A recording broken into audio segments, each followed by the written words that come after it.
drawing strange symbols in the yard. A neighbor claimed Anna spoke of friends in the walls who sang to her. The police found no bodies, no clues, only that shoe, a girl's sneaker, size 3, with stains that tested inconclusive. Back at the house the next day, Nora set up motion sensor cameras. At dusk, the sobbing returned, now from the basement. She descended, the stairs slick with dampness. The basement was a maze of crates and rusted pipes, the air thick with the burnt sugar smell. Her camera caught nothing, but her recorder picked up whispers. "Stay with us." A child's handprint appeared on a crate, wet and glistening, though the floor was dry. Nora's skin crawled as the sobbing turned to giggles, echoing from every corner. She found a loose floorboard, prying it up to reveal a tin box. Inside were Anna's drawings, dozens of them, showing a faceless figure with too many arms, surrounded by crying children. A note, in childish scrawl, read, "They want us to stay forever." As Nora read, the basement door slammed shut. Her flashlight died, and the giggles became screams. Not a child's, but something older, hungrier. "You found us," it hissed. Nora's cameras failed, their footage corrupted, showing only static with faint outlines of a child's face, eyes black. She ran, but the house seemed to shift, hallways looping, doors leading back to the basement. In the attic, the drawings had multiplied, covering the walls, now depicting Nora alongside the faceless figure. Her recorder played her own voice, screaming, though she hadn't opened her mouth. Desperate, she smashed a boarded window, crawling into the thorn-choked yard. The cries followed, now outside, circling her. She stumbled to her car, driving to the motel, but the rearview mirror showed Anna's face, her eyes hollow, her mouth a gaping smile. Nora swerved, nearly crashing, and the face vanished. The next day, she returned with a priest, Father Daniels, who paled at the house's threshold. "This isn't a haunting," he whispered. "It's a trap." He sprinkled holy water, but it hissed, evaporating on the floor. The cries erupted, shaking the walls, and the priest fled, clutching his cross. Nora stayed, recording one last episode. "Whatever took the Millers is still here. It wants me too." That night, Nora vanished. Her car was found at 9 Hollow Road, her recorder inside, playing a loop of a child's cry and her own screams. The house was empty, the drawings gone, but neighbors reported lights in the attic. A new family moved in months later, unaware of the history. Their daughter found a shoe in the attic, Nora's stained with something red. At midnight, they heard it, a child's cry echoing from an empty house, calling them to stay. The elevator never stopped on the same floor. In the heart of Ashwood City, where skyscrapers cast long shadows over neon-lit streets, the Crestview Towers stood as a relic of faded glory. Built in the 1970s, its 30 floors housed a mix of offices, apartments, and rumors of strange happenings. By December 2025, most tenants had fled, spooked by flickering lights and whispers in the halls. But for Riley Tate, a 29-year-old freelance coder scraping by, the cheap rent on the 22nd floor was worth the eerie vibes. Riley noticed the elevator's quirk on her first day. She pressed 22, but the car stopped on 13. A floor marked storage on the panel, its doors opening to a dark hallway lined with rusted lockers. The air was stale, smelling of mildew and something metallic. She jabbed the close button, but the elevator lingered, as if waiting. "Old wiring," she muttered, ignoring the faint hum like a distant voice coming from the corridor. The next day, it happened again. She pressed 22, but the elevator stopped on 7, revealing a dimly lit floor with peeling wallpaper and a child's tricycle tipped over in the hall. No one lived on 7. The landlord, Mr. Voss, a gaunt man with nervous eyes, swore it was vacant. Riley's skin prickled as the hum returned, now forming words, "Stay." She slammed the close button, her heart racing as the door shut. By the third night, the elevator never reached her floor. She'd pressed 22, but it stopped randomly 15, 9, 26, each floor wrong, each hallway different. Floor 15 had mirrors lining the walls, reflecting not Riley, but a pale figure with her face, eyes black and unblinking. Floor 9 smelled of ash, its walls scorched, with claw marks gouged into the plaster. Floor 26 was freezing, its windows frosted over, showing a city skyline that wasn't Ashwood's jagged alien under a red sky. Riley stopped using the elevator, taking the stairs, but the stairwell was no better. Doors to random floors were unlocked, leading to the same strange halls she'd seen from the elevator. Her phone's GPS showed her at Crestview Towers, but the coordinates flickered, sometimes placing her miles away in an empty field. She called Voss, who dismissed her concerns. "Old buildings creak," he said, but his voice trembled. Desperate, Riley researched the tower's history on X and in the city library. Crestview was built on the site of a 1920s asylum razed after a fire killed dozens. Survivors spoke of an elevator to nowhere, a lift that trapped patients in looping corridors, never reaching their intended floor. The asylum's last director, Dr. DNM, Alara Finch, vanished in the fire, leaving a journal describing doorways that opened to other places, other times, sealed by rituals she couldn't complete. Riley's nights grew sleepless. The elevator dinged at odd hours, its doors opening on her floor, revealing those wrong hallways. One night, she woke to find her apartment door ajar, the elevator waiting. A voice, Alara's, she later learned, whispered from the car, "Come inside." Riley slammed her door, barricading it with a chair, but her laptop, left on, displayed a live feed of herself sleeping, filmed from above her bed. No camera was there. She confronted Voss, who paled at the mention of the elevator. "It's her," he whispered, eyes darting. "Alara, she never left." He admitted the tower was built to contain something, a rift, opened by the asylum's experiments that bled into reality. The elevator was its anchor, moving not just between floors, but between worlds. Tenants who rode it too long vanished, their names erased from leases, their apartments empty. Riley tried to leave, but her key wouldn't turn in the lock. The elevator dinged, doors open, revealing a hallway of endless mirrors, each showing Alara's face, pale, smiling, her eyes voids. "Ride with me," she whispered, her voice in Riley's head. Riley ran to the stairwell, but it looped back to the elevator, the car waiting like a predator. In a final stand, Riley entered the elevator, clutching a knife. She pressed every button, hoping to break the cycle. The car lurched, stopping on no floor marked on the panel.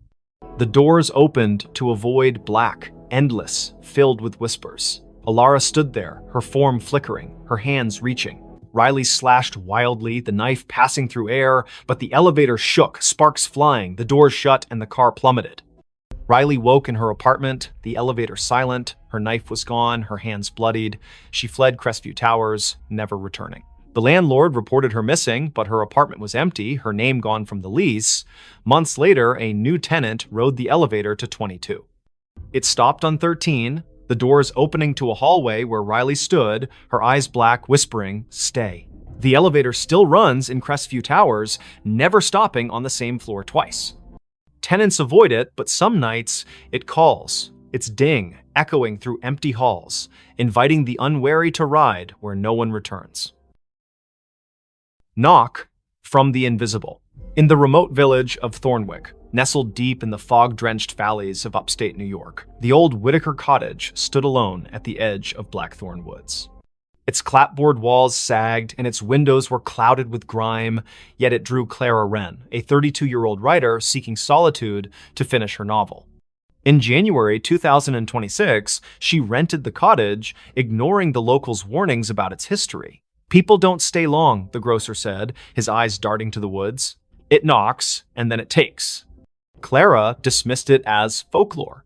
The cottage was perfect, isolated, cheap, with a stone fireplace and a view of snow-laden pines. She unpacked her laptop, notebooks, and a thermos of coffee, settling into a rhythm of writing by day and stoking the fire by night. But on her third night, as a storm howled outside, she heard it, 3 sharp knocks on the front door. The sound was deliberate, heavy like a fist on wood. She froze, her pen hovering over the page. The door was locked, the windows shuttered. She called out, "Who's there?" No answer. The wind screamed, but the knocks came again, 3, slow, from the door. Clara grabbed a flashlight and peered through the peephole. Nothing but swirling snow. She opened the door, heart pounding, but the porch was empty, the snow undisturbed, no footprints, no tracks. The knocks returned the next night, now from the bedroom wall. 3, always 3, rhythmic and insistent. Clara checked every inch of the cottage attic, crawl space, even under the floorboards. Nothing. Her phone had no signal, the Wi-Fi dead. She drove to town, asking about the cottage's past. The librarian, an elderly woman named Mrs. Hale, paled. "The Whitakers," she whispered. "They built it in 1890. All 5 vanished by 1893. Neighbors heard knocking before each one disappeared. They called it the Invisible." Clara scoffed but bought salt and sage, sprinkling the former around doors and burning the latter, as Mrs. Hale suggested.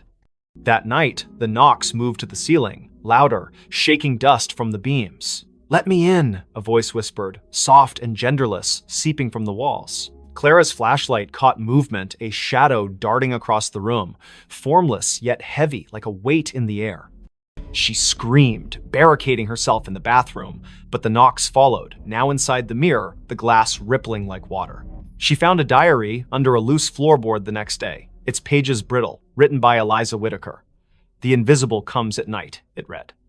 "It knocks to be let in, but it's already here. It wants a vessel." The last entry was scrawled, "I let it in. God forgive me." Clara's hands shook. The diary mentioned a ritual salt and blood to banish it, but warned of a cost. It takes what you love most. That evening, the knocks were everywhere. Walls, windows, even her laptop screen. The air grew thick, smelling of wet earth and decay. Clara's flashlight died, and the fire dimmed, casting shadows that moved against the light's logic. She poured salt in a circle, pricking her finger to drip blood, as the diary instructed. The knocks stopped, replaced by a wail that shook the cottage, windows cracking. The shadow coalesced, a formless mass with eyes like burning coals hovering outside her circle. "You can't keep me out," it hissed, its voice in her skull. Clara chanted the ritual's words, her voice breaking. The shadow lunged, but the salt flared, repelling it. The cottage trembled, beams groaning as the shadow screamed, dissolving into the floor. Silence fell, heavy and wrong. Clara fled at dawn, leaving everything: laptop, clothes, her unfinished novel. She drove to a motel, but the knocks followed, faint at first, tapping her car's dashboard, then her motel mirror. She burned the diary, hoping to sever the tie, but the ashes formed 3 knocks on the table. Her phone, offline, played a recording of her own voice. "Let me in." Thornwick's sheriff searched the cottage, finding no trace of Clara. Her car was found in the woods, empty, with salt scattered across the seats. Locals say the cottage is quiet now, but at night, hikers hear knocks 3, always 3, coming from the trees. A new tenant moved in, unaware. On their first night, they found a notebook, not Clara's, with a single line. "It's already inside." By morning, they were gone, and the knocks began again, waiting for the next to answer. The woman smiled at her own grave. In the fog-choked town of Grayvale, where the cemetery on Hollow Hill was older than the church itself, the gravestones told stories no one dared repeat. It was March 2026 when Elise Carver, a 30-year-old archivist, arrived to catalog the town's records for a university project. Grayvale's library was a treasure trove of crumbling ledgers, but it was the cemetery that drew her a maze of moss-covered stones, some dating back to the 1700s. Locals avoided it, whispering of a woman seen wandering among the graves, smiling at one in particular. Elise, ever the skeptic, dismissed the tales as rural superstition. She set up in a rented room above the town's only inn, her nights filled with dreams of fog and footsteps. Her first visit to the cemetery was uneventful, her camera snapping photos of weathered epitaphs under a gray sky. But one grave stood out: Margaret Vane, 1894, 1924, taken by the mist. The stone was pristine, untouched by time, its inscription sharp. Elise's fingers brushed it, and a chill sank into her bones, though the air was still. That night, her photos wouldn't load. The camera's screen flickered, showing not the cemetery, but a woman pale, with dark hair and a smile that stretched too wide, standing before Margaret's grave. Elise's heart pounded. She hadn't seen anyone there. She deleted the image, but her laptop crashed, rebooting to a desktop wallpaper of the same woman smiling directly at her. The innkeeper, Mrs. Dowell, noticed Elise's unease at breakfast. "You've been to Hollow Hill," she said, her voice low. "Don't go back. Margaret doesn't like visitors." She spoke of 1924, when Margaret Vane, a recluse, was found dead in her home, smiling, with no cause of death. Days before, she'd been seen at her own grave, digging in the dirt, her smile unnerving witnesses. Since then, those who lingered at her grave vanished, their names added to the cemetery's mistaken stones. Elise, stubborn, returned to the cemetery. The fog was thicker, curling like fingers around the graves. She found Margaret's stone again, now surrounded by fresh dirt, as if someone had dug and refilled it. Her camera clicked, but the lens caught a shadow moving behind her, a woman, her dress tattered, her smile a slash of white. Elise spun, finding nothing but fog. Her recorder, left running, picked up a whisper, "You're mine." Back at the inn, Elise's dreams turned vivid. Margaret stood at her grave, smiling, her eyes black voids. "Join me," she mouthed, her voice echoing in the room. Elise woke to find her window open, fog seeping in, and her camera full of new photos. Her sleeping, her walking, her standing at the grave, Margaret always behind her, smiling. She burned sage, a trick from her mother, but the smoke formed Margaret's face, grinning. Desperate, Elise scoured the library. A 1924 journal, hidden in a locked drawer, told of Margaret's pact with the mist, a ritual to cheat death, binding her soul to the cemetery. She'd smile at her grave to seal the bargain, trapping others to sustain her. Each victim's name appeared on a new stone, their bodies never found. Elise's name was scribbled in the journal's margin in her own handwriting, though she'd never touched it. That night, the fog invaded the inn. Elise's door wouldn't lock, her phone dead. She fled to the cemetery, hoping to break the cycle. Margaret's grave was open, a yawning pit. Inside, bones gleamed, and a mirror lay propped against the dirt, reflecting not Elise, but Margaret, smiling, her hands reaching through the glass. "Stay forever," she whispered, her voice in Elise's skull. Elise smashed the mirror, shards cutting her hands. The fog screamed, the grave collapsing, burying the bones. She ran, the town blurring past, until she reached a gas station miles away. She never returned to Grayville. Her photos left behind were found by the innkeeper, each showing Elise at the grave, Margaret's smile growing wider, her face merging with Elise's.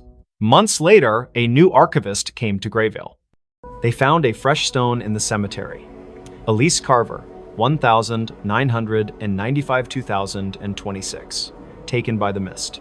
Locals swear they see her at dusk, standing by the grave, smiling a smile too wide. Her eyes too dark. The fog rolls in thicker now, and those who linger hear a whisper, "Join me." The stones multiply, and Margaret's grave, always pristine, waits for the next name. She vanished in front of everyone.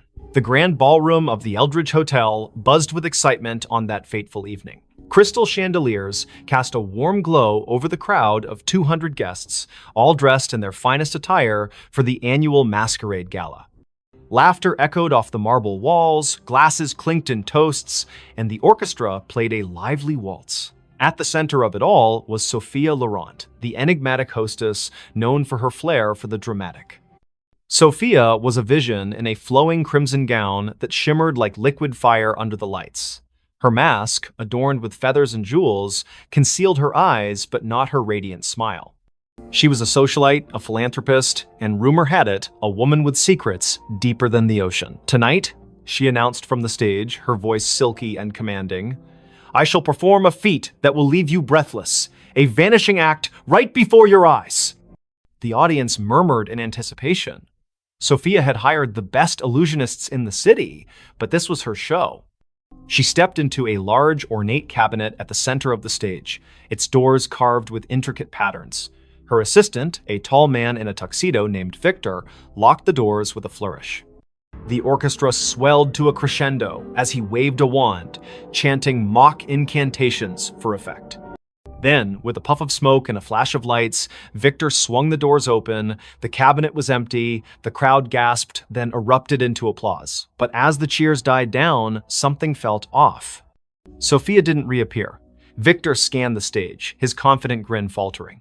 "Ladies and gentlemen, a round of applause for Sophia," he called, but there was no sign of her. Minutes turned into hours. The party ground to a halt as guests searched the ballroom, the hallways, even the gardens outside. Police were called, statements taken. She just vanished. One guest stammered to Detective Harlan Reed, who arrived with his notepad and a skeptical frown. Harlan had seen his share of pranks and publicity stunts, but this felt different. No trapdoors, no hidden compartments. The stage had been inspected thoroughly. Harlan interviewed Victor first. It was supposed to be a simple illusion, the assistant insisted, sweat beading on his forehead. She steps into the cabinet, slips out the back through a panel, and hides in the wings. But when I checked, she wasn't there. The panel was still sealed. Next was Sophia's best friend, Elena, who clutched a champagne flute like a lifeline. Sophia was acting strange all week. She kept talking about escaping the illusions of life. I thought it was just her poetic nonsense, but last night she gave me this. Elena handed over a small antique locket. Inside was a faded photograph of a woman who looked eerily like Sophia, dated 1923.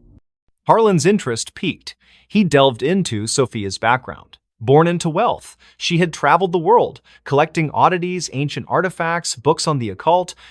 Her mansion was filled with mirrors that seemed to reflect impossible angles, clocks that ran backward. Whispers among her staff spoke of nights when shadows moved on their own. As the investigation deepened, Harlan uncovered a family legend. Sophia's great-grandmother, Isabel Laurent, had vanished in 1923 during a similar gala at the same hotel. Witnesses swore she stepped into a mirror and never came out. The case was unsolved, dismissed as a hoax, but Sophia had been obsessed with it, spending fortunes on psychics and historians. That night, Harlan returned to the ballroom alone. The lights were dim, the stage empty. He approached the cabinet, running his fingers over its carvings. They depicted swirling portals, figures dissolving into mist. On impulse, he opened the doors and stepped inside. The air grew cold, a whisper brushing his ear. "Find me." He spun around, but the doors had shut. Panic surged as the world blurred. When he burst out, the ballroom looked different. Dustier, the chandeliers tarnished. A newspaper on the floor read, 1923 Gala Mystery, Hostess Disappears. Harlan's heart raced. This wasn't possible. He rushed to the mirror at the back of the stage, the same one from the old photographs. In its reflection, he saw not himself, but Sophia, her hand outstretched. "The veil is thin here," her image mouthed silently.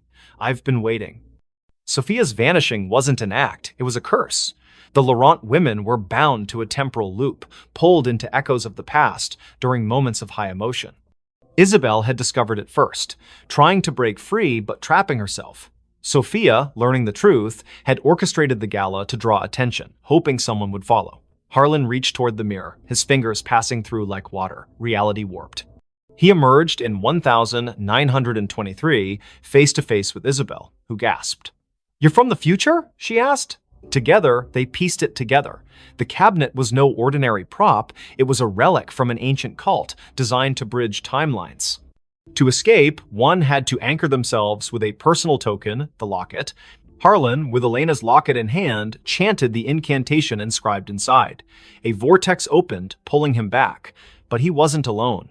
Sophia materialized beside him, gasping for air, her gown disheveled. Back in the present, the crowd had dispersed, but Elena waited.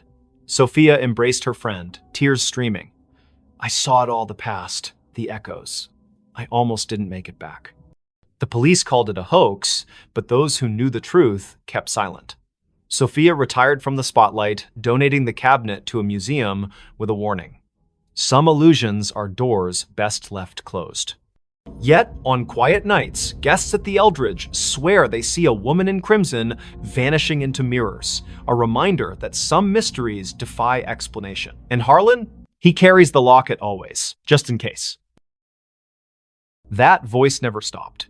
In the quiet suburb of Willow Creek, where maple trees whispered secrets to the wind, lived Emily Carter, a 32-year-old librarian with a penchant for forgotten novels and herbal tea.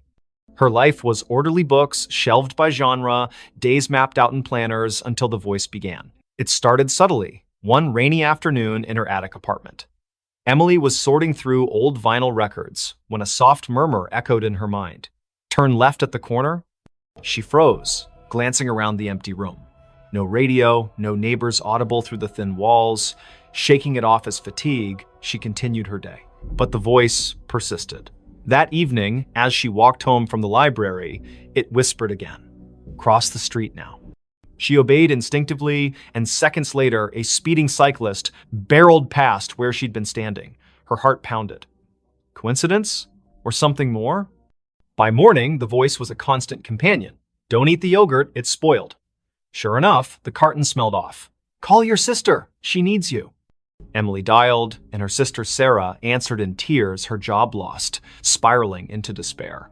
The voice guided Emily through comforting words, turning the call into a lifeline.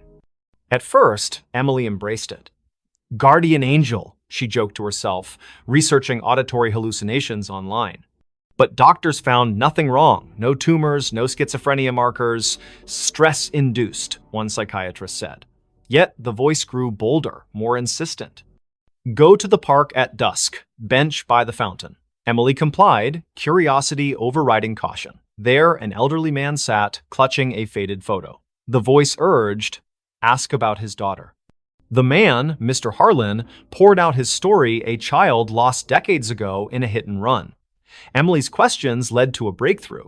She recalled a library archive mentioning a similar unsolved case. Together, they uncovered clues pointing to a local businessman.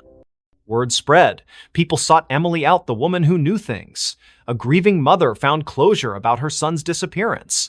A businessman avoided a fraudulent deal.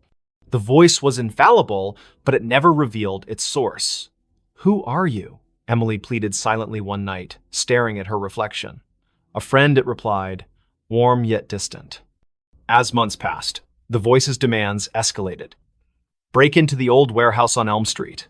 Emily hesitated this crossed lines, but visions flooded her. A kidnapped child hidden there. She went, heart racing, and found the boy, alerting police anonymously. Heroic, yet terrifying. The voice was reshaping her life, pulling her from quiet anonymity into shadows of danger. Then came the nightmares. Emily dreamed of a car crash, twisted metal, screams, her own face behind the wheel. Waking in sweat, she demanded answers. Tell me the truth!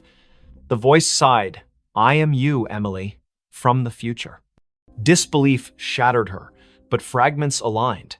The crash in her dreams? A memory, not a premonition.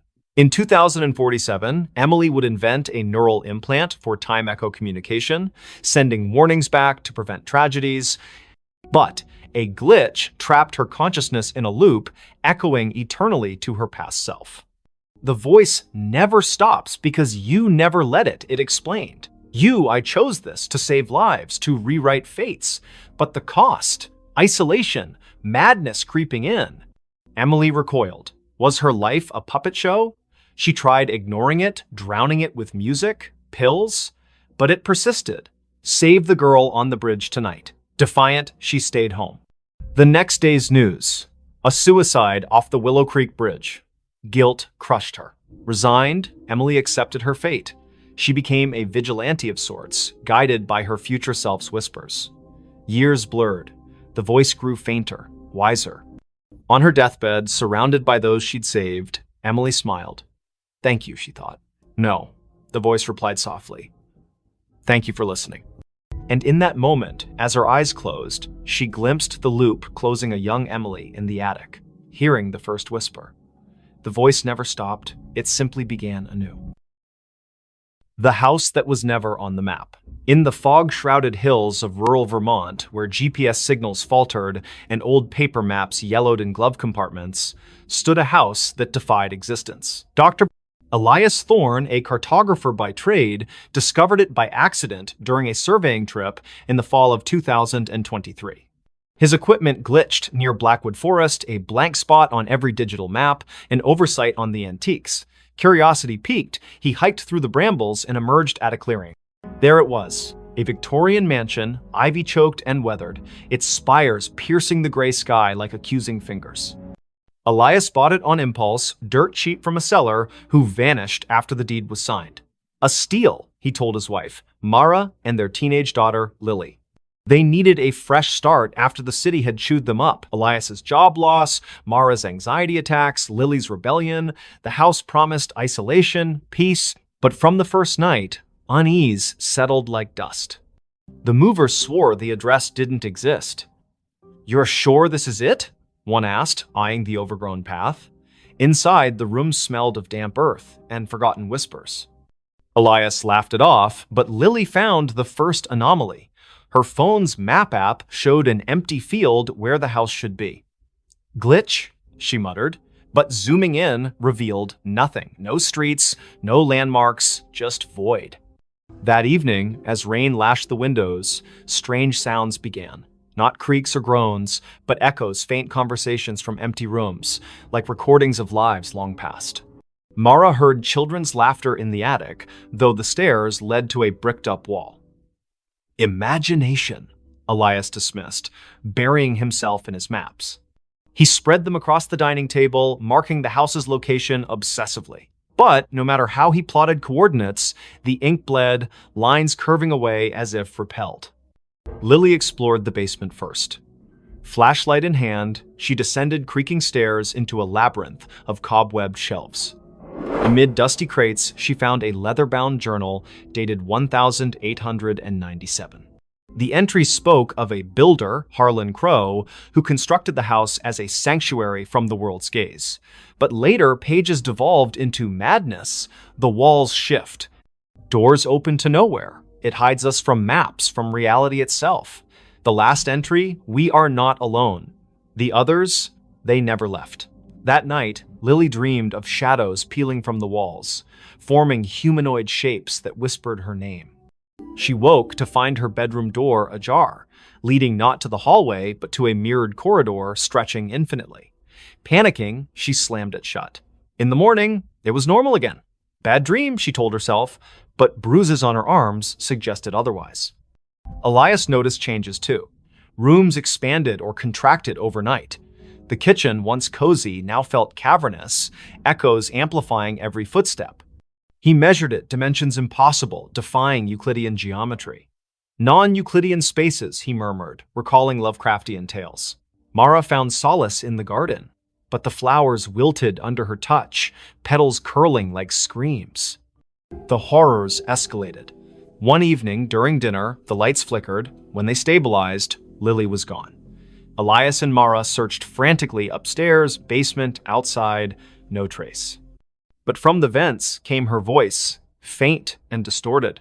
"Help, it's pulling me in." They tore at wallpaper, revealing older layers beneath. Faded drawings of trapped figures, hands pressed against invisible barriers. Elias delved into local lore at the town library.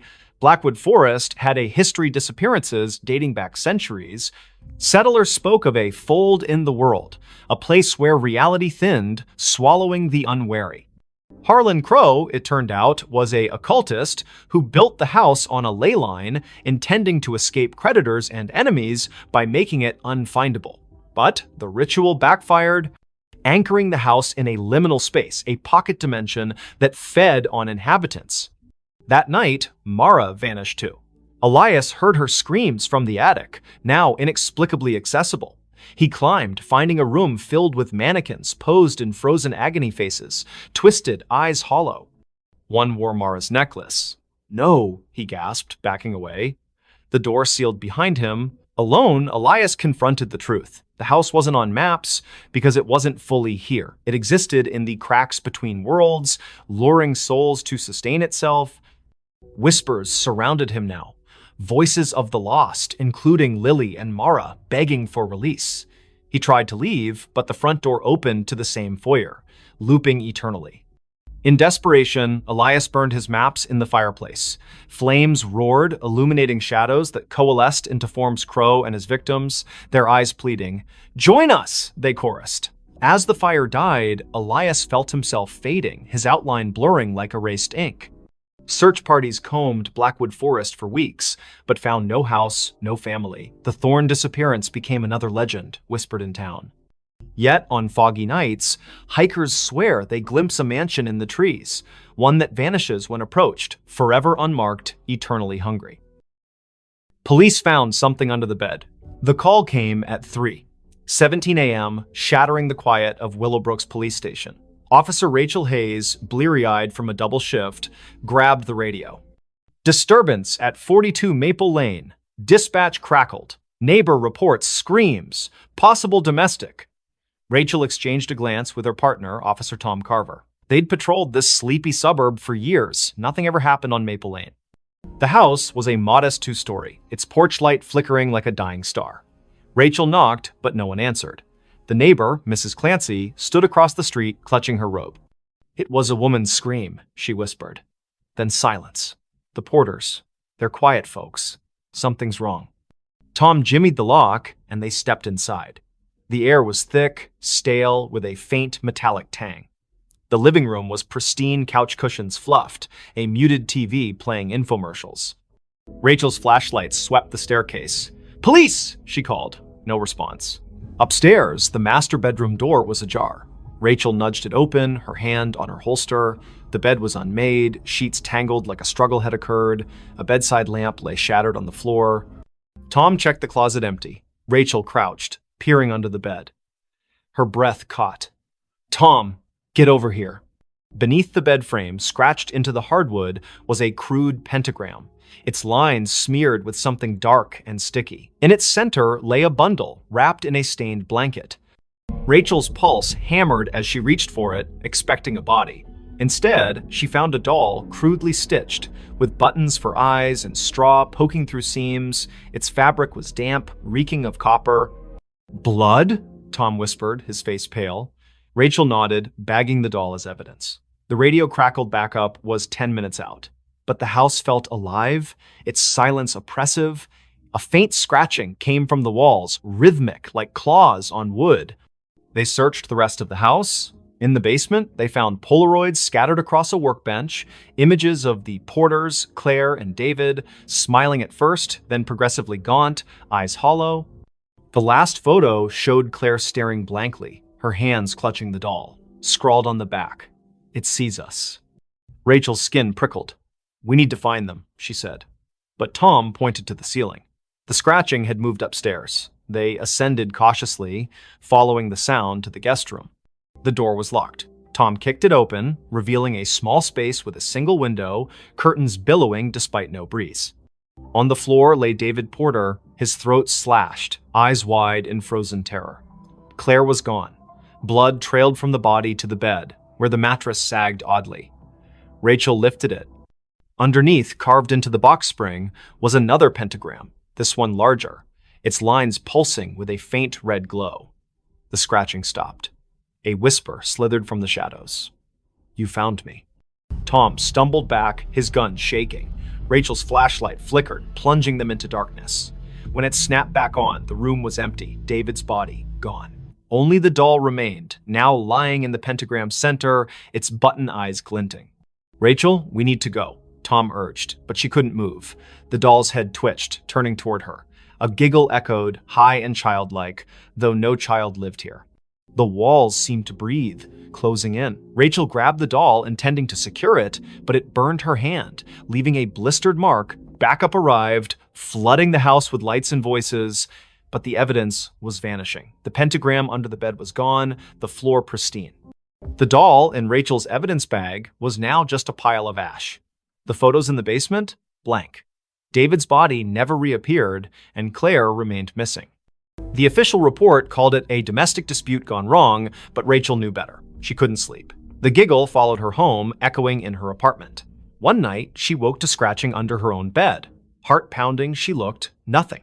But her flashlight caught a faint outline, a pentagram, freshly carved, with a single button eye in its center. The next morning, neighbors reported a scream from Rachel's apartment. Police found her bed empty, sheets tangled. Underneath, a new doll lay, its face stitched to resemble Rachel, its eyes wide and unblinking. The case was closed, another disappearance in Willowbrook. But late at night, officers swear they hear scratching from the evidence room where the doll sits, waiting. She came home, but it wasn't her home. Clara Vance stepped off the Greyhound bus in Hollow Pines, Vermont, her boots crunching on the frost-dusted gravel. It was November 2025, and after a decade in Chicago chasing dreams that crumbled into barista shifts and unpaid bills, she was back. The town hadn't changed. Same sagging general store, same church steeple piercing the fog. Her childhood home, 17 Birch Road, waited at the edge of town, a two-story relic her mother left her when she passed last year. Clara hadn't been back since the funeral. The key turned stiffly in the lock, the door groaning as if reluctant. Inside, the air was stale, heavy with dust and memory. Clara dropped her duffel bag, expecting the familiar. Creaky floorboards, faded floral wallpaper, her mother's knitting chair by the fireplace. But something was off. The furniture was rearranged chairs, angled wrong, the sofa pushed against the wrong wall, a faint smell of lavender lingered, though her mother hated floral scents. Jet lag, Clara muttered, rubbing her eyes. She'd driven through the night to catch the bus. Exhaustion could play tricks. She climbed the stairs to her old bedroom, unchanged since she was 16, band posters, a chipped vanity mirror, her old sketchbooks.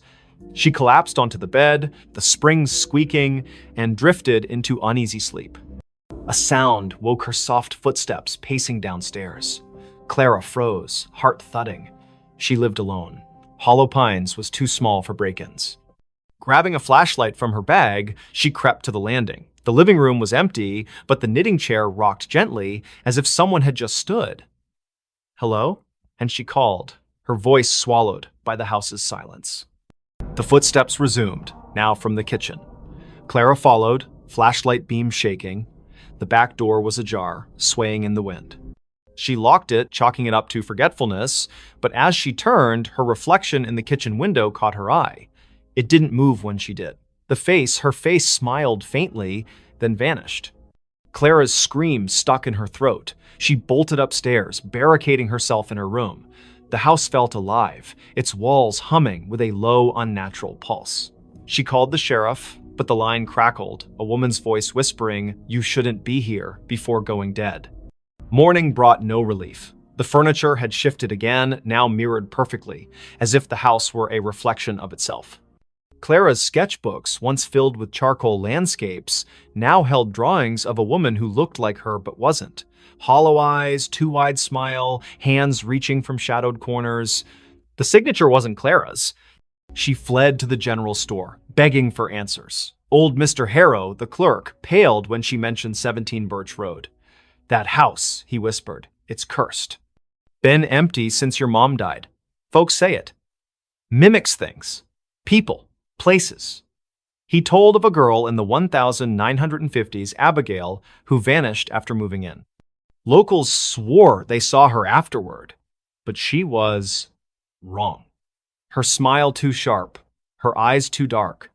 Clara laughed it off small-town superstition, but dread gnawed at her. Back at the house, she found a trap door under the rug, one she'd never seen as a child. It led to a basement, damp and cold, its walls etched with spiraling symbols that pulsed faintly under her flashlight. At the center stood a cracked mirror, twice her height. In it, Clara saw not herself, but the other woman, her doppelganger, wearing Clara's clothes, mimicking her movements with a delay, like a lagging video feed.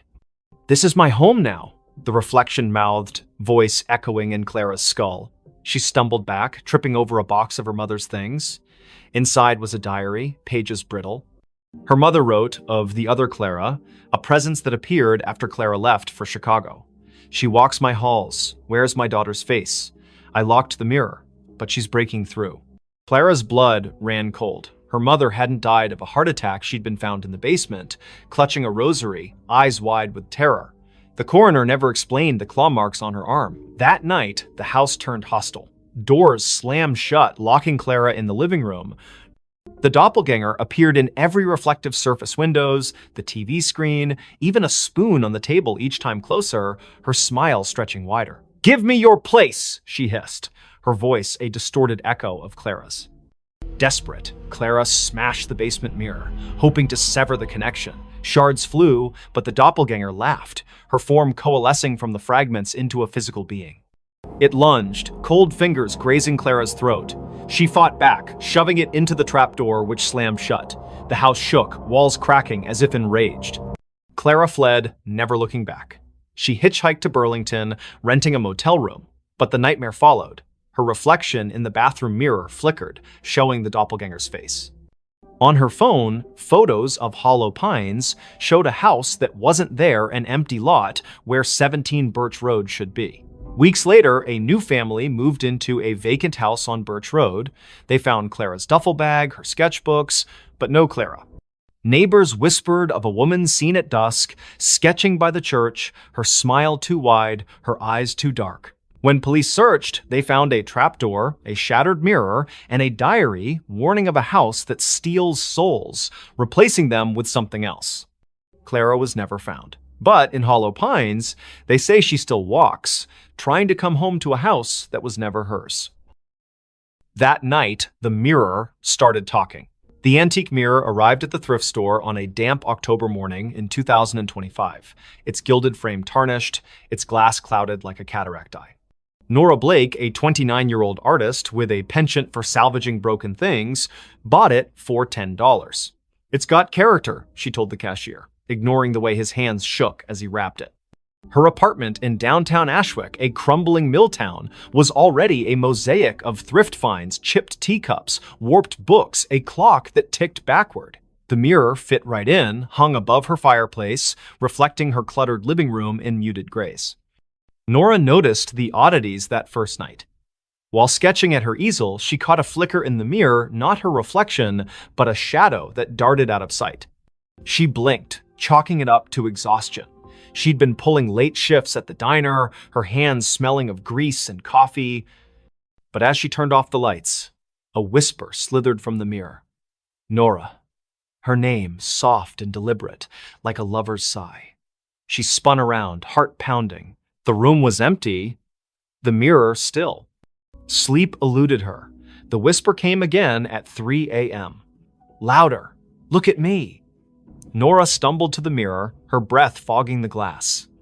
Her reflection stared back, but her eyes seemed wrong too wide, pupils dilating like ink spreading in water. She touched the glass. It was warm, pulsing faintly. Stress, she muttered, unplugging every light and crawling back to bed. By morning, the mirror had changed. Its surface was clearer, almost luminous, reflecting details Nora hadn't noticed. A crack in the ceiling, a stain on the rug. But it didn't reflect her.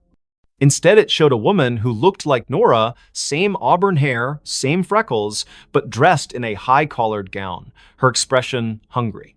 "Stay with me," the woman mouthed, her voice echoing in Nora's skull. Nora covered the mirror with a sheet, but the whispers persisted, seeping through the fabric. "You're mine now." She called her friend Milo, a skeptic who fixed electronics and scoffed at ghost stories. He inspected the mirror, finding nothing, no wires, no speakers. "It's just old glass," he said. But his voice trembled when he noticed the sheet had fallen off, the mirror bare again.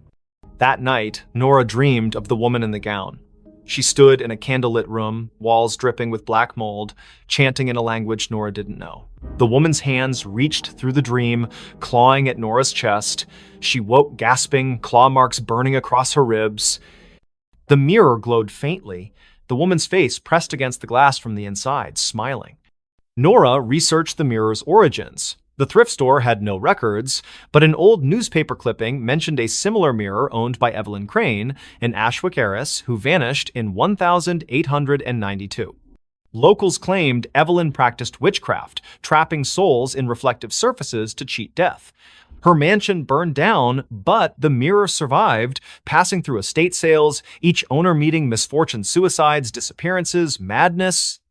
Desperate, Nora tried to destroy the mirror. She swung a hammer, but the glass didn't crack. The blow reverberated, knocking her back.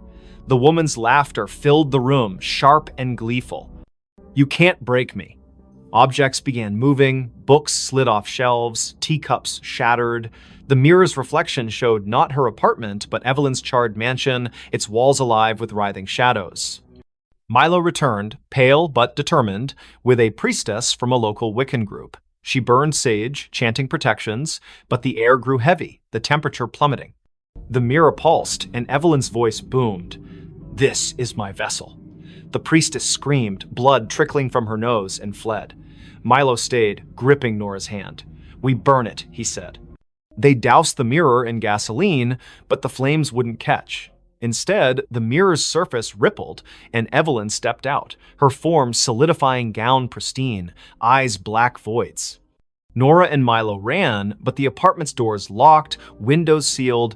Evelyn's laughter chased them, her footsteps heavy. "You invited me in," she taunted, her fingers brushing Nora's neck, cold as frostbite. In a final stand, Nora faced the mirror, staring into Evelyn's eyes. "Take me, but leave him," she pleaded. The mirror flared, and Nora felt herself pulled inside, her body dissolving into light. She saw Evelyn's memories, betrayals, rituals, a desperate pact with something ancient. Then, darkness. Milo woke in the apartment, alone. The mirror was gone, the wall bare. Nora's sketchbooks lay open, filled with drawings of Evelyn's face. Police searched, but Nora was another Ashwick disappearance. Milo kept quiet, fearing disbelief, but he never returned to the apartment. Months later, a new tenant hung a cheap mirror above the fireplace. That night, it whispered, "Look at me." And in its reflection, Nora's face appeared, her eyes too wide, her smile not her own. The final note before disappearing. In the sleepy coastal town of Greyhaven, where the Atlantic's waves whispered secrets to the cliffs, the old lighthouse on Widow's Point stood abandoned. Its beacon hadn't spun since 1987, when keeper Amos Reed vanished, leaving only a cryptic note in the logbook. The song calls. I must answer. Locals avoided the place, claiming the wind carried eerie melodies at night. But for Lena Harper, a 34-year-old composer with a faltering career, the lighthouse was a last chance to find inspiration. Lena arrived in October 2025, renting a cottage near the cliffs. Her symphony, meant to revive her reputation, was due in a month, but her mind was blank. Haunted by failures and a recent divorce, the lighthouse, looming against the gray sky, felt like a muse. She ignored the townsfolk's warnings, superstitions about siren songs and missing keepers. "It's just an old tower," she told herself, hauling her violin and notebook up the spiral stairs. The interior was frozen in time. Rusted lanterns, a cracked logbook, and a gramophone in the keeper's quarters, its needle poised over a warped record. Lena set up her recorder, hoping to capture the ocean's rhythm for her score. That night, as fog smothered the coast, she played her violin, the notes echoing off the stone walls. Then, faintly, another melody answered a haunting, wordless hum that seemed to rise from the sea. Lena stopped, her bow trembling. The hum continued, weaving through her own music, both beautiful and wrong, like a lullaby sung by something ancient. She checked her recorder. It had caught the sound, clear and unnervingly human. "Wind through the cliffs," she reasoned, but her skin prickled. The gramophone needle twitched, spinning the record without power. The hum grew louder, now a voice. "Play with me."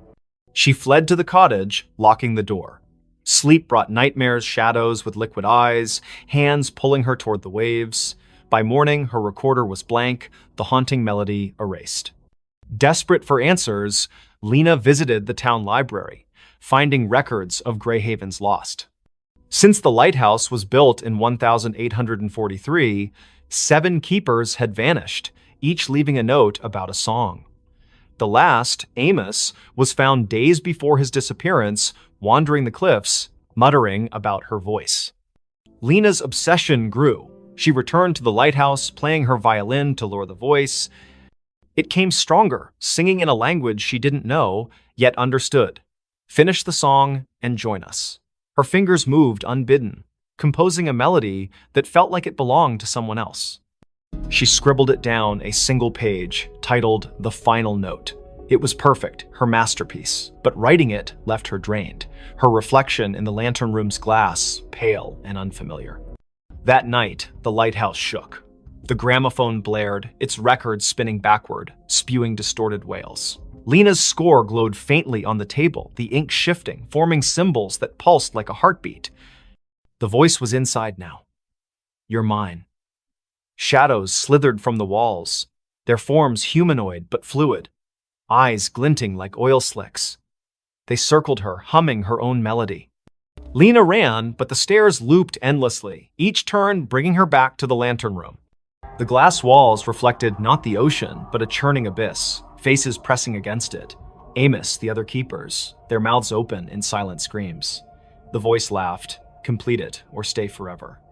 In a panic, Lena grabbed her score and tore it, scattering the pieces. The shadows shrieked, the lighthouse trembling as if in pain. The gramophone exploded, shards cutting her arms. She stumbled outside, collapsing on the cliffs. Dawn broke, the fog lifting, and the lighthouse stood silent, its door sealed as if never opened. Lena fled Greyhaven, her symphony unwritten. She burned her violin, moved inland, and swore never to compose again. But the melody lingered, humming in her dreams. Months later, a package arrived at her new apartment, no sender, no postmark. Inside was a single sheet of music, her handwriting, titled "The Final Note." The ink was wet, smelling of salt and decay. She called the Greyhaven sheriff, who sent a deputy to Widow's Point. The lighthouse was empty, the logbook untouched since Amos's note. But on the cliffs, they found Lena's recorder, playing a loop of her voice singing the haunting melody, though she hadn't returned. Her cottage was searched, her belongings were gone, replaced by a single note. "The song calls. I answered." Fishermen avoid Widow's Point now. On stormy nights, they hear a violin over the waves, joined by a chorus of voices that never fade. The lighthouse remains dark, but some swear its beacon flickers briefly, illuminating a figure at the edge of the cliff, playing one final note before disappearing into the sea. The hiker saw something he wasn't supposed to see.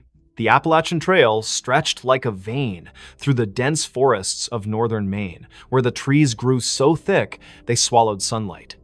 Ethan Caldwell, a 28-year-old photographer with a taste for solitude, hiked its lesser-trodden paths in September 2025. His goal was simple: capture the untamed beauty of the wilderness for a freelance gig. His backpack held a Nikon, a journal, and enough supplies for a week. He didn't expect company. Most hikers avoided this stretch, spooked by rumors of missing campers and strange lights in the woods. By the third day, Ethan was deep in the forest, miles from any road. The air was crisp, scented with pine and damp earth. He set up camp near a nameless creek, its water black under the canopy. As dusk fell, he noticed an oddity. His compass spun lazily, refusing to settle. "Cheap gear," he muttered, relying on his map instead. That night, under a moonless sky, he heard it a low hum, like a distant engine, pulsing through the ground. It wasn't animal, wasn't natural. Curiosity tugged at him. The next morning, Ethan followed the creek upstream, chasing the hum's source. His camera hung around his neck, ready to snap anything unusual. The forest grew denser, the trail vanishing into a tangle of roots and moss. Then he saw it, a clearing, unnatural in its perfection, as if the trees had been pushed back by an invisible force. At its center stood a structure, a stone arch, weathered and covered in glyphs that seemed to writhe under his gaze. It wasn't on any map, and Ethan had never read of ruins in this part of Maine. He raised his camera, snapping photos. The glyphs glowed faintly, a sickly green, though no light source explained it. The hum intensified, vibrating in his chest. Through the arch, the air shimmered like heat rising from asphalt, showing glimpses of a different forest darker, with twisted, leafless trees. Ethan stepped closer, his lens capturing the anomaly. That's when he saw her. A figure stood just beyond the arch, humanoid but wrong too tall, limbs too long, its face a blur of shadow. It didn't move, yet Ethan felt watched, his skin crawling as if ants marched beneath it. He lowered the camera, and the figure was gone. But when he checked the viewfinder, it was there, closer. Its face now a featureless void with pinprick eyes. His hands shook as he backed away, the hum now a deafening drone in his skull. Ethan ran, branches clawing at his face. His compass was useless, spinning wildly. The forest seemed to shift, paths looping back to the clearing no matter which way he turned. Panic set in as night fell, the hum replaced by whispers his name, spoken in a voice that wasn't human. "You saw," it hissed, echoing from every tree. He stumbled into his campsite only to find his tent shredded, his journal open to a page he hadn't written you weren't supposed to see. Desperate, Ethan checked his camera. The photos of the arch were gone, replaced by images of himself hiking, sleeping, eating, taken from angles that meant someone or something had been watching him for days. The last photo showed him standing before the arch, the figure behind him, its long fingers brushing his shoulder. He hadn't felt a thing. He fled toward the nearest ranger station, 20 miles south, using the stars to navigate. But the forest fought him. Roots tripped him, shadows moved against the wind. At dawn, he found a stream and followed it, hoping for salvation. Instead, it led back to the clearing. The arch loomed larger now, the glyphs pulsing red. The figure stood within, motionless, its void face fixed on him. "Join us," the whispers urged, now a chorus. Ethan's legs buckled, his vision blurring. He saw flashes, other hikers, campers, their faces frozen in terror, pulled through the arch into that other forest. His camera grew heavy, the strap tightening like a noose. He tore it off, smashing it against a rock. The whispers screamed, the arch flaring bright enough to burn his eyes. Ethan ran blindly, collapsing hours later near a logging road. A trucker found him, incoherent, babbling about an arch and eyes in the dark. Rangers searched, but found no clearing, no structure. Ethan's camera was gone, his journal blank except for that one scrawled note. Doctors diagnosed exposure and trauma, but Ethan knew better. He moved to a city, avoiding forests, but the whispers followed, faint at first, growing louder each night. You can't unsee. Months later, a hiker found a single photo wedged in a tree on the Appalachian Trail, a grainy shot of Ethan standing before a stone arch, his face pale, eyes wide. Behind him, a figure loomed, its fingers on his shoulder. The hiker burned the photo, fearing it would follow him too. But in Greyhaven's bars, they still talk of the arch that appears to the lost, and the things that watch from the other side, waiting for those who see what they shouldn't. The phone rang, but it wasn't plugged in. In the small town of Coldwater, Maine, where winter clung to the streets like a bad memory, Sarah Klein moved into the old duplex on Sycamore Street in December 2025. She was 31, a graphic designer fleeing a toxic relationship and a city that felt suffocating. The duplex was cheap, its faded wallpaper and sagging floors a small price to pay for solitude. The landlord, a nervous man named Mr. Greeley, handed her the keys with a warning. "Don't mind the quirks, old houses creak." Sarah nodded, eager to unpack and start over. The first quirk appeared on her second night. She was sorting boxes in the living room when the phone rang, a shrill, brassy jangle from an ancient rotary phone on the kitchen counter. Sarah froze. The phone's cord dangled unplugged, its end frayed and caked with dust. She approached it, the ringing growing louder, insistent. Hesitating, she lifted the receiver. Static crackled. Then a voice, low, garbled, neither male nor female, whispered, "You're not supposed to be here." The line went dead, the phone cold in her hand. Sarah checked the cord again. No outlet, no connection. She laughed nervously, blaming stress. She'd been sleeping poorly, haunted by dreams of her ex's voice echoing in empty rooms. She unhooked the receiver and placed it in a drawer, determined to ignore it, but the next night it rang again, the sound muffled from inside the drawer. Sarah's heart thudded as she opened it. The receiver was back on the cradle, the phone unplugged. "Leave," the voice hissed when she answered. Sharper this time, like it was closer. She called Mr. Greeley, who chuckled uneasily. "That old thing? Been dead for years. Probably faulty wiring. He promised to send an electrician, but no one came." Sarah tried to focus on work, sketching logos on her tablet, but the phone rang every night at 3:13 a.m., each call more menacing. "Get out, or stay forever," it warned, the static now laced with faint screams.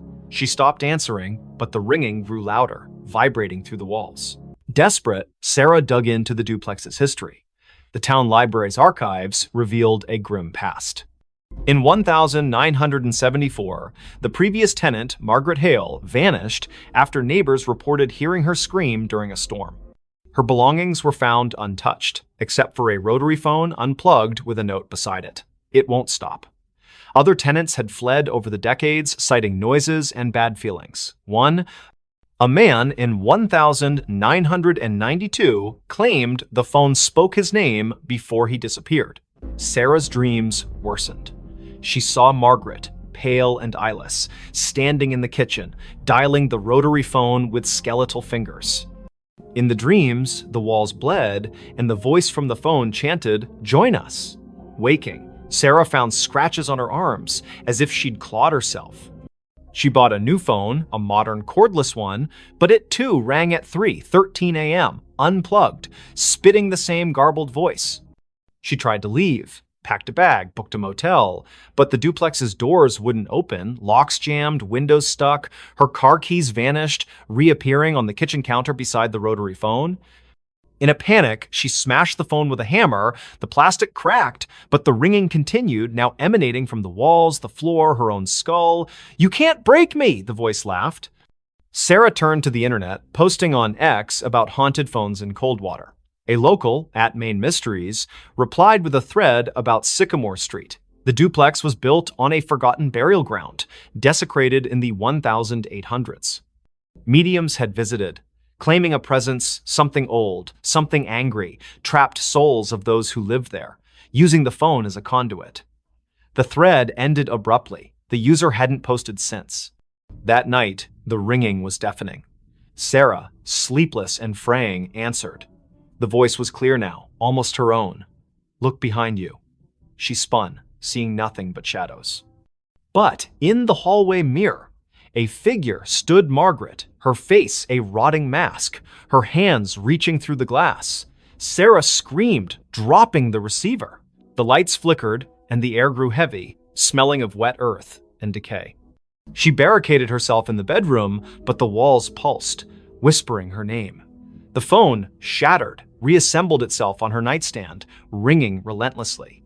In a final act of defiance, Sarah burned sage, chanting prayers she half remembered from childhood. The ringing stopped, replaced by a howl that shook the duplex. The mirror cracked, and Margaret's form lunged, cold fingers grazing Sarah's throat.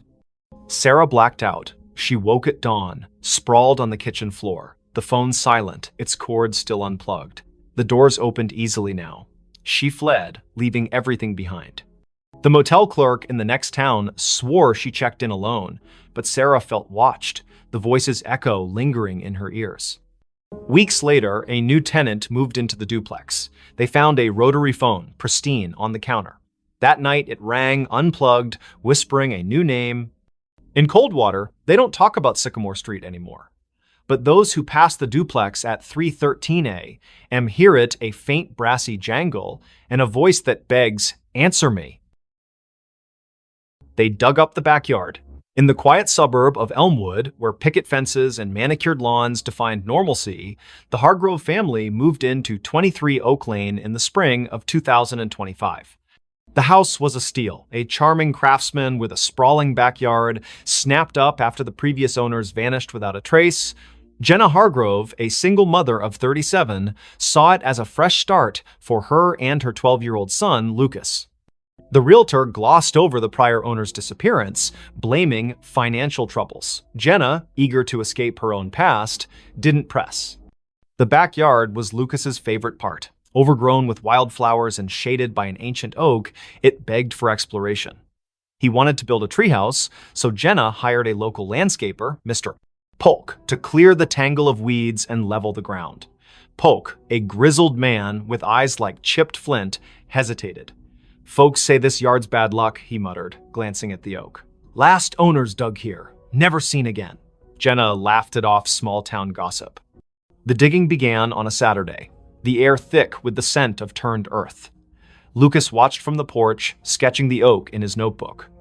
Polk's crew unearthed roots and rocks, but by noon, they hit something hard.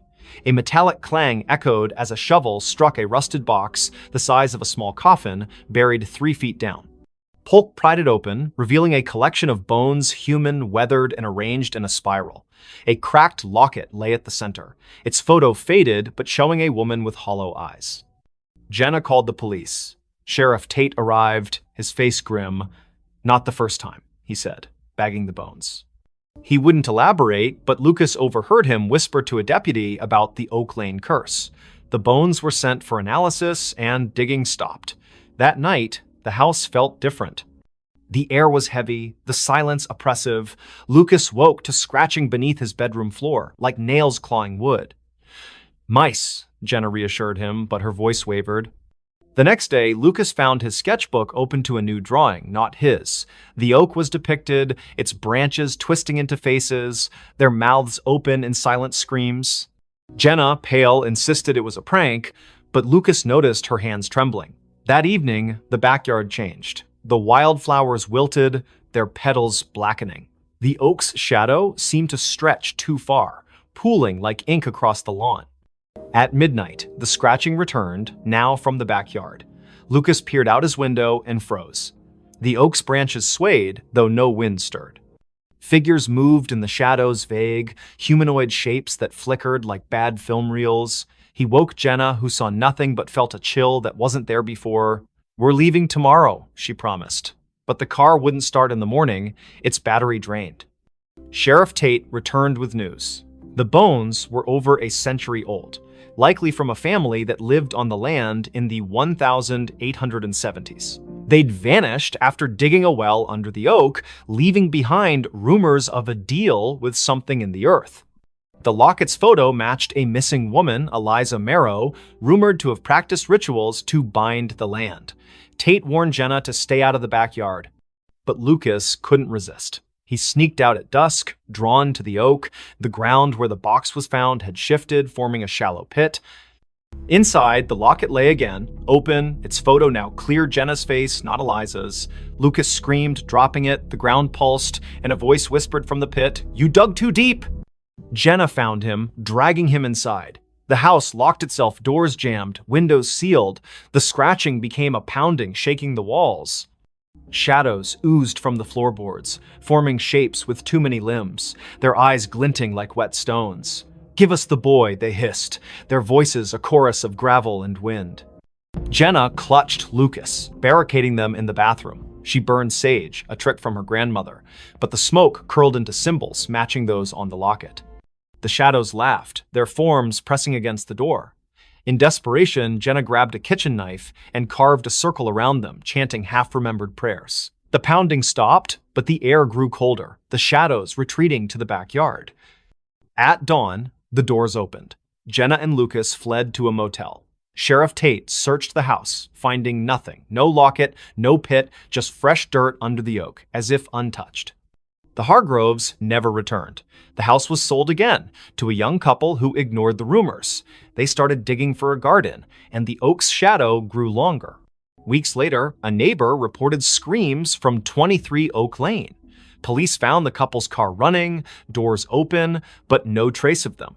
In the backyard, a new locket lay under the oak, its photo showing Lucas, his eyes hollow. At night, Elmwood residents hear scratching from the earth, and those who pass the house swear the oak's branches move, reaching for something only they can see. The smile in her last photo. In the sleepy town of Willow Creek, nestled between rolling hills and a sluggish river, Mia Reynolds was known for her photography. At 27, she had a knack for capturing the soul of her subjects' families, weddings, even the town's annual fair. Her studio on Main Street was cluttered with vintage cameras and Polaroids pinned to corkboards. But in November 2025, Mia took a photo that would haunt Willow Creek forever. It started with a commission from the town's historical society. They wanted shots of the old Grayson Manor, a crumbling estate on the outskirts, abandoned since the 1940s. Rumors swirled about its last resident, Evelyn Grayson, who vanished after a fire gutted half the house. Locals whispered of her ghost, a pale figure seen in the manor's broken windows, smiling. Mia, a skeptic, saw it as a chance to boost her portfolio. She arrived at the manor on a foggy afternoon, her Nikon slung around her neck. The air was heavy, smelling of damp wood and something sour like